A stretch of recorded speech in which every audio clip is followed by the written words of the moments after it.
Aujourd'hui, 21 mars 2021, est commémorée la journée internationale de la trisomie 21, qui est une maladie qui se caractérise par des traits du visage particuliers, une déficience intellectuelle et des retards de développement. C'est le dossier de cette édition. Quelles sont donc les causes et les symptômes détaillés dans cette édition? Ce sont des groupements d'associations présentes sur les réseaux sociaux. Ils ont exprimé leur soutien aux déplacés internes de Kelbo en leur apportant des vivres pour témoigner leur soutien. Plus de précisions dans ce Savane Soir. Bonsoir à toutes et à tous et bienvenue dans cette édition du soir. Ouvrons ce journal avec la recrudescence des attaques terroristes, notamment dans la région du Sahel, le centre-nord et l'est du Burkina Faso. Les forces de défense et de sécurité luttent pour mettre fin au terrorisme, mais malgré tout, on enregistre des pertes de leur côté. Les terroristes ont même pris le contrôle de Namsigia, qui est une localité située dans la région du centre-nord. Le point avec Sadatou Bilgo. Selon l'état-major général des armées, hier, au cours d'un accrochage, les forces de défense et de sécurité FDS ont neutralisé plusieurs assaillants à une vingtaine de kilomètres de Natiabouani dans la région de l'Est. 13 soldats sont tombés et 8 autres ont été blessés au cours du dit accrochage. L'armée nationale indique également que des opérations sont en cours dans la zone de Guibo, dans la région du Sahel, afin de contrer les groupes armés. Des dizaines de terroristes ont été neutralisés et des individus suspects appréhendés. Pendant ce temps, Namsigia, cette localité du département de Bourzanga, dans la province du Bam, dans la région du centre-nord, après 4 ans de résistance, est tombée dans les mains des groupes armés. Les appels à l'aide des volontaires pour la défense de la patrie face aux tirs d'obus constants et le cri de cœur des ressortissants de Namsigia ont été vains. Toujours dans le centre-nord, l'association des ressortissants de Barsalgo alerte également les autorités car les terroristes menacent d'envahir les villages environnants. Dans la région du Sahel, des hommes armés non identifiés ont tué dans la nuit de samedi un chauffeur en chemin pour dépannage dans le village de Djomga, situé à 7 km de Dori, sur la route menant à Djibo. Ceux qui doivent siéger à l'Assemblée législative sont connus depuis le week-end écoulé. L'on retrouve des personnalités désignées par le chef de l'État, le lieutenant-colonel Paul-Henri Sandaogo Damiba, des représentants de la société civile ainsi que des représentants des forces vives et des différentes régions, sauf à la région du centre-nord. Précision avec Solange Kwama. Le chef de l'État, Paul-Henri Damiba, a désigné 21 personnalités. La plus jeune parmi ces personnalités est âgée de 27 ans et élève originaire de Dablo, dans le centre-nord. La plus ancienne est un militaire de 63 ans à la retraite. On y retrouve divers profils, notamment des acteurs du secteur formel, informel, du privé, du public et des retraités. Ce sont 12 personnalités de profils variés qui représentent les forces vives des régions à l'ALT. La région du Centre-Nord n'a pas pu opérer le choix du représentant. Au cours de l'assemblée de désignation, des participants ont estimé que seul devrait pouvoir siéger au sein de l'ALT le Nabakom, chef de canton du San-Matenga. Et il lui revenait ensuite de désigner son représentant. Malheureusement, ce choix n'est pas passé, faute de consensus. Au titre des partis et mouvements politiques, l'on note 8 personnalités dont figure le professeur Abdoulaye Souma pour le compte de l'ex-opposition non alliée, ainsi que Jean-Hubert Bazier et Ali Badra Ouedraogo pour le compte de l'ex-majorité. Luc Adolphe Tiao est présent au titre des autres partis. Ils sont 16 à représenter à l'ALT les forces de défense et de sécurité issues des services des douanes, des eaux et forêts, pénitentiaires, de la police nationale et municipale, de la gendarmerie et de l'armée en général. Le groupe des organisations de la société civile, OSC, est représenté par 13 personnalités appartenant au secteur public et privé, formel et informel. Moumouni Diala, du Conseil national de la jeunesse, Pascal Zaïda, du cadre d'expression démocratique, ainsi que le communicateur et opérateur culturel Salif Sanfo, figure parmi les personnalités représentant les OLC à l'ALT. Cette fois-ci, nous nous rendons à Yagma puisque les élèves du groupe scolaire La Dignité dans le quartier Yagma, c'est dans l'arrondissement 9 de Ouagadougou, ont célébré leur journée culturelle le week-end écoulé. C'était l'occasion pour le corps professoral d'organiser une séance de sensibilisation sur le civisme. Pakisba Maria Mouetraogo pour les détails. À l'occasion de la journée culturelle au groupe scolaire La Dignité, les enseignants ont profité de l'occasion pour faire la promotion du civisme.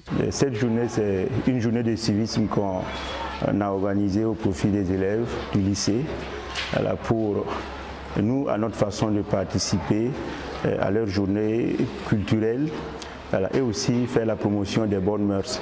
Parce que nous voyons que de nos jours, les bonnes mœurs sont en train de dégrader partout. Donc c'est nous à notre façon de contribuer à réduire cela non seulement à l'école et aussi dans d'autres domaines. Cette journée a permis de remettre des cadeaux aux élèves méritants dans le cadre de cette journée. C'est juste pour encourager vraiment la promotion de ces mœurs et aussi dire aux élèves que nous sommes avec eux, nous sommes là pour non seulement leur éducation, mais aussi pour les accompagner sur la vie de façon générale. Plusieurs activités ont marqué l'événement. C'est un défilé de mode en tenue traditionnelle qui a mis fin à cette journée culturelle au groupe scolaire La Dignité Ouagadougou.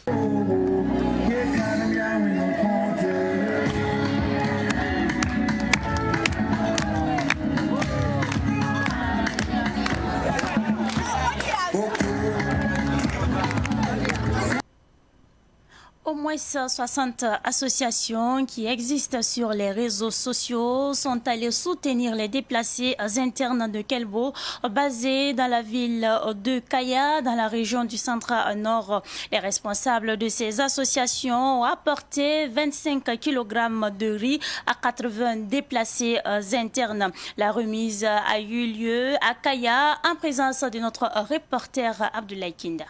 Situé dans la province du Soum, cela fait 8 mois environ que la commune de Kelbo est inaccessible.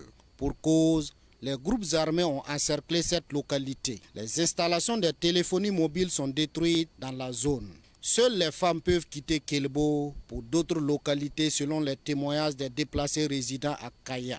Cette situation a touché l'activiste Adama Yunga, vivant au Mali, et ses amis membres d'autres structures. Ils ont exprimé leur soutien à ces personnes déplacées. Nous étions en communication avec pas mal d'associations quand on a appris l'histoire de Kelbo. Maintenant, on a vu notre chef, Adama Yunga, qui coordonne toute l'association, et il a lancé les SOS. Et nous sommes venus et on a eu 2 tonnes de riz. C'était pour amener à Kelbo.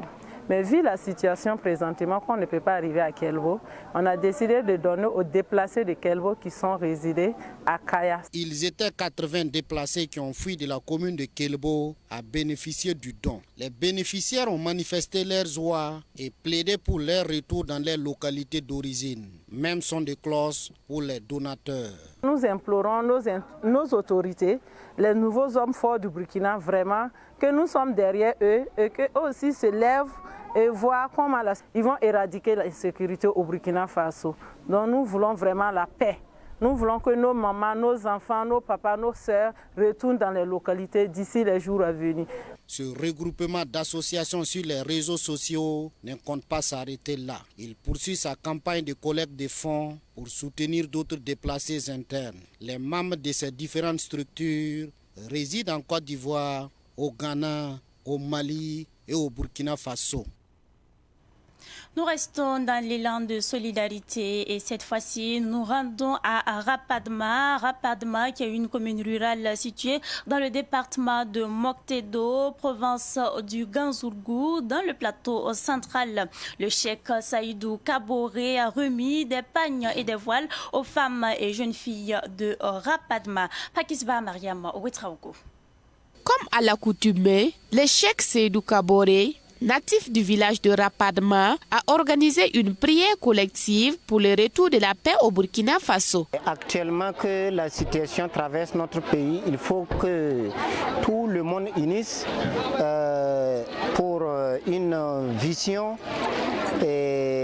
qui soit quelque chose de tout un chacun de son côté, de prier pour la paix du pays. Il a décidé d'appeler les amis, les fidèles musulmans, tout le monde de la localité, du province ici, de venir, on va s'unir pour demander la paix de notre pays. En plus de la prière, il a partagé un repas avec les personnes démunies. Plus de 800 femmes et jeunes filles ont reçu des pagnes et des voiles. On avait sur papier même plus de 800, mais ça n'a pas suffi.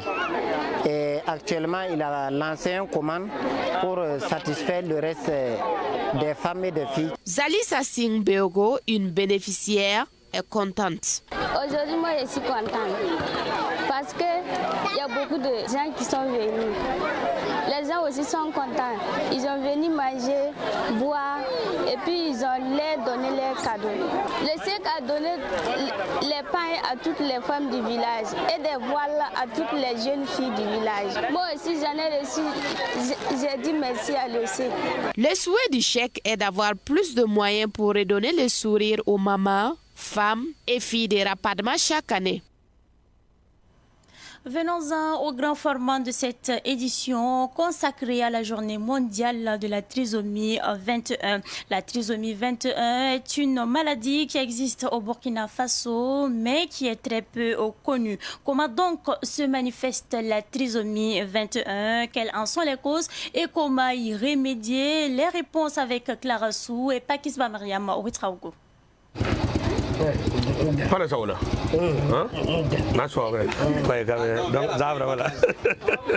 Isaac et Sié ont de la joie de vivre à revendre.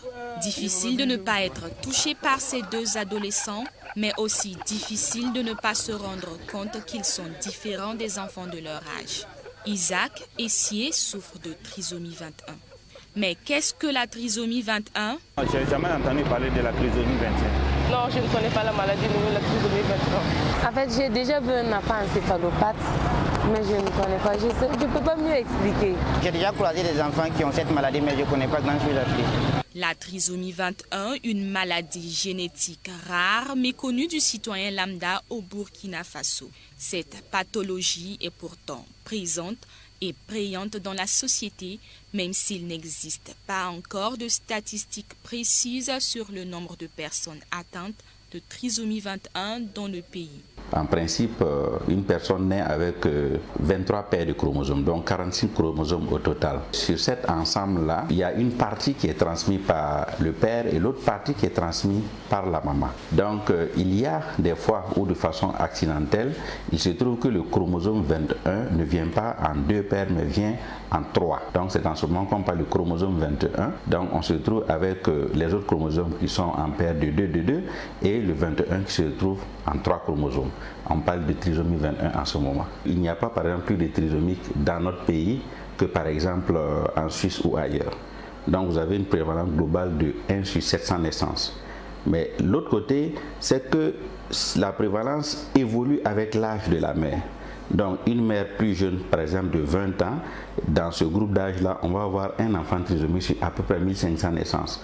Par contre, quand on évolue vers des âges plus élevés, autour de 45 ans, on a un enfant trisomique sur à peu près 30 naissances seulement. Donc au fur et à mesure qu'on évolue en âge, eh bien, il y a des soucis avec la qualité des chromosomes et les accidents sont plus fréquents. On comprend donc que les chromosomes sont la base des êtres humains. Mais les maladies liées aux chromosomes, comme c'est le cas de la trisomie 21, ne peuvent être détectées pendant la grossesse de la mère sous nos cieux.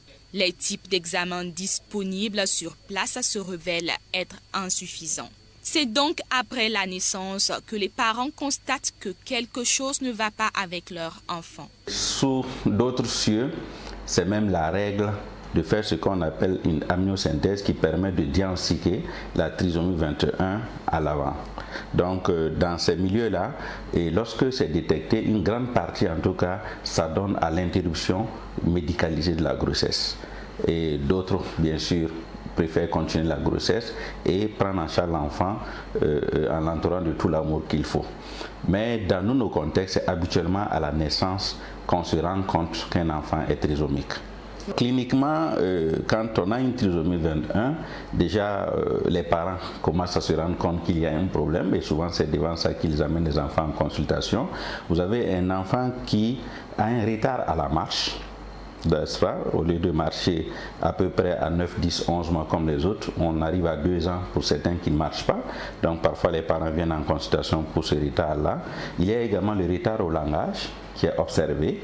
Et ce qui tique encore plus, c'est surtout le faciès de l'enfant.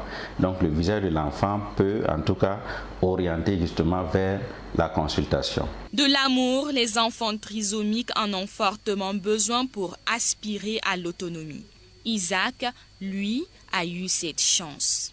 Il a grandi entouré d'une famille attachante et chaleureuse. Des parents qui, dès qu'ils ont pris connaissance de sa maladie, ne l'ont pas rejeté. Bien au contraire, ils l'ont aimé comme il est.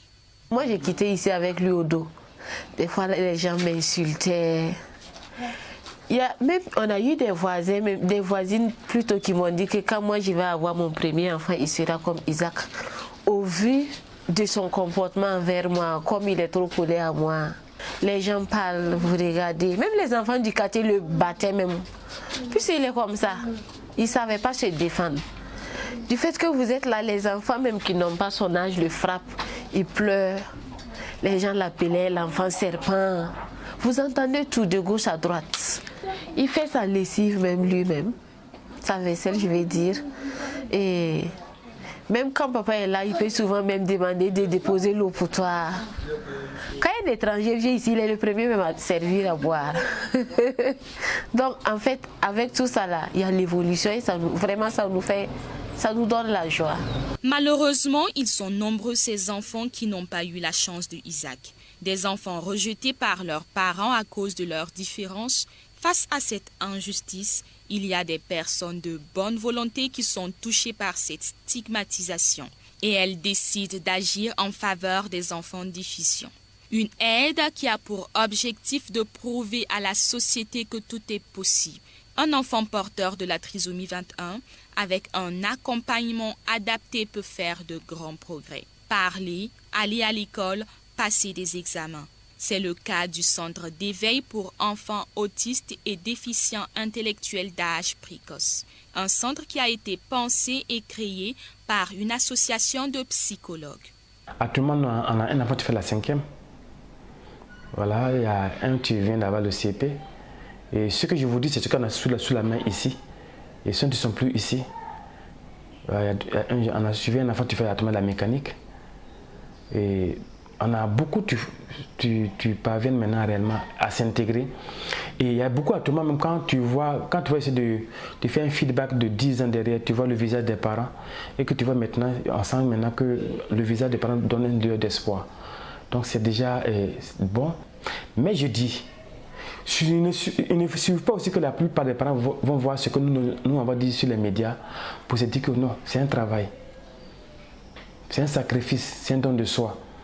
Voilà, elle n'est pas médicale, elle est éducative. C'est-à-dire que ça demande une contribution des parents, ça demande une contribution de la société et ça demande la bienveillance et l'expertise des structures. Ce centre d'éveil prouve aux parents et à la société que la trisomie 21 ou toute autre maladie mentale n'est pas une fatalité. L'accepter, apprendre à vivre avec et demander de l'aide à des spécialistes fait toute la différence.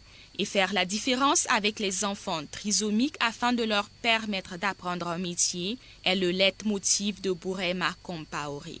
Un mécanicien qui veut permettre à ses enfants de s'insérer dans la société par la formation. Il les accueille donc dans son atelier, une initiative personnelle qui lui tient à cœur, même si elle est non lucrative. Tout ça a commencé vers les 2007. À ce moment, j'étais dans les zones non loties. Il y avait un de mes voisins qui avait un enfant comme ça. Bon, c'est là-bas que ça a commencé. Mais lui, je ne l'ai pas pu... Lui, ce sont ses parents qui ne l'ont pas encouragé pour venir faire la mécanique. Mais lui, je le forçais, il arrivait à faire certains trucs, il y avait un changement. Mais aujourd'hui, lui, on ne peut pas le récupérer. Celui-là, c'est un de mes voisins, sa maman est venue me voir. Bon, comme l'autre, je l'avais déjà tenu, il savait comment les gérer.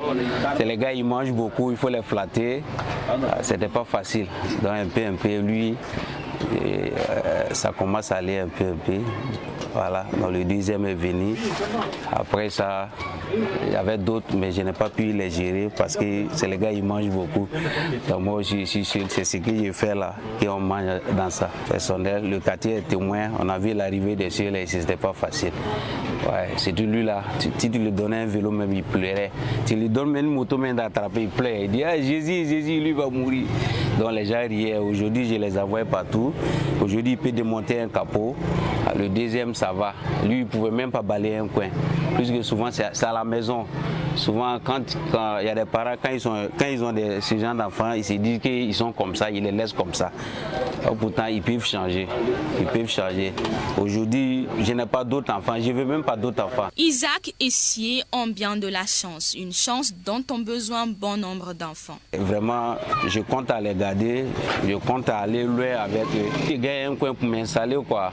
Voilà. Même ces 100 enfants aujourd'hui, je peux les gérer.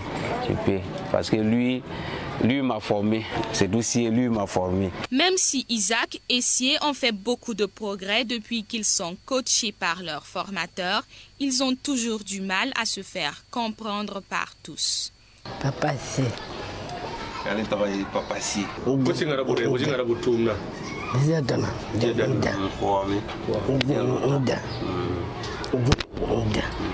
D'où la nécessité d'un suivi de ces enfants quand ils sont encore tout petits. Une prise en charge qui doit être pluridisciplinaire, surtout que la trisomie 21 s'accompagne parfois de problèmes cardiaques. On ne peut pas dire qu'il y a un spécialiste dans le domaine de la trisomie. Comme j'ai expliqué tout à l'heure, la trisomie reste une maladie en fait où la prise en charge est pluridisciplinaire. Donc l'idée, c'est mettre justement ces différentes disciplines en commun pour que l'enfant trisomique soit suivi dans ce sphère-là. Par exemple, ce qu'on pourrait faire, c'est quoi? Quand c'est un enfant, il vient voir le pédiatre. Le pédiatre peut faire l'annonce des résultats, pourra faire le bilan, n'est-ce pas? Demander le bilan pour voir un peu quelles sont les malformations qu'on peut trouver. Après ça, il faut qu'il aille chez le radiologue pour faire les examens complémentaires. Ça fait déjà un spécialiste qui intervient. Si on se rend compte qu'au niveau cardiaque, il y a peut-être un souffle, on va l'amener chez le cardiologue qui pourra mettre un traitement, qui pourra se décider de faire opérer si c'est nécessaire. Ensuite, on pourra regarder s'il y a des yeux au niveau d'une cataracte, l'ophtalmologue intervient. Donc c'est de cette façon qu'on peut prendre en charge la trisomie. Il n'y a pas un spécialiste tout court de la trisomie, mais on peut faire en sorte que plusieurs spécialistes, n'est-ce pas, se mettent ensemble pour suivre les personnes trisomiques. Une prise en charge que certains parents préfèrent confier aux praticiens. L'approche de la médecine traditionnelle diffère énormément de celle de la médecine moderne. Mais les deux convergent quand il s'agit de l'amour qu'il faut apporter à ses enfants. La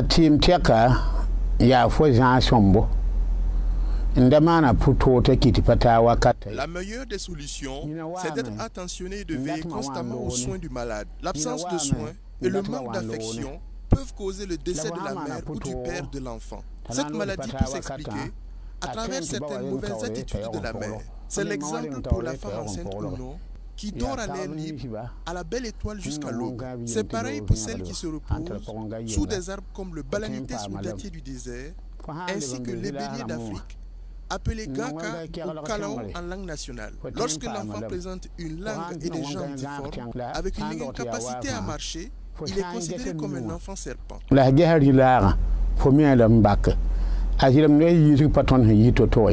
Une chose est sûre, c'est que ces enfants ont une grande joie de vivre en eux. Une joie de vivre qu'ils communiquent si bien.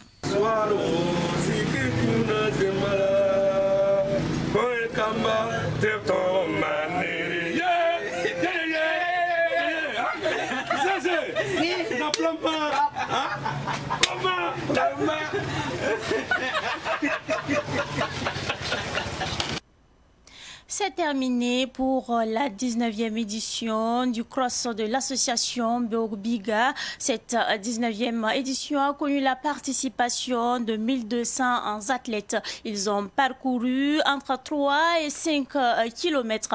Le film donc de ce cross avec Fatih Sankara. Plus de 1200 jeunes ont rivalisé à cette 19e édition du cross Beobiga dans 4 catégories. Les seniors, les juniors, les cadets masculins et les cadets féminins qui ont parcouru respectivement 10, 5 et 3 km. Dans la catégorie des cadets féminins, des 10-13 ans, Sabine Saint-Paulé s'est démarquée. Elle est une heureuse gagnante d'une enveloppe, d'un vélo, d'un sac de lit et du pain. Je suis très contente et je remercie les organisateurs, que Dieu les bénisse et que Dieu les fortifie beaucoup davantage. L'année prochaine, qu'elles puissent organiser cette compétition pour nous les enfants.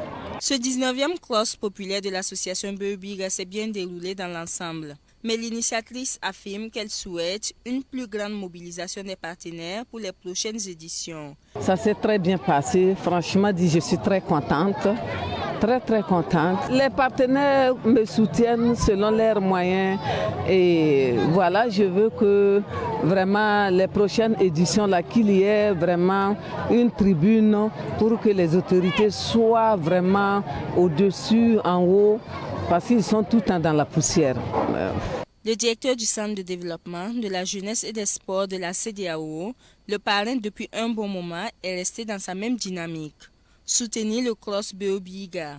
Bon, nous avons accompagné depuis plus de 10 ans.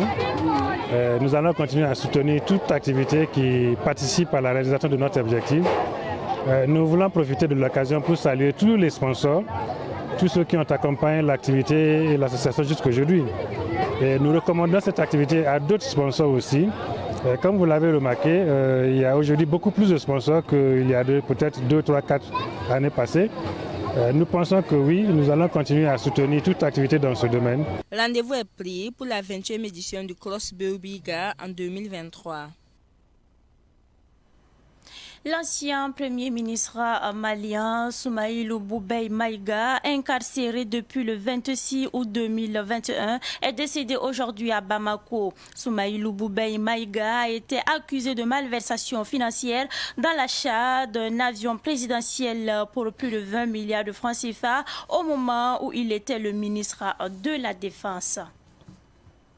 Détermination, courage, espoir et persévérance sont des facteurs déterminants pour une réussite. C'est avec cette citation du mathématicien Mokhtar Keïta que nous mettons un terme à cette édition. Merci à vous qui nous avez suivis de bout en bout et très bonne suite de programmes sur Savannah TV.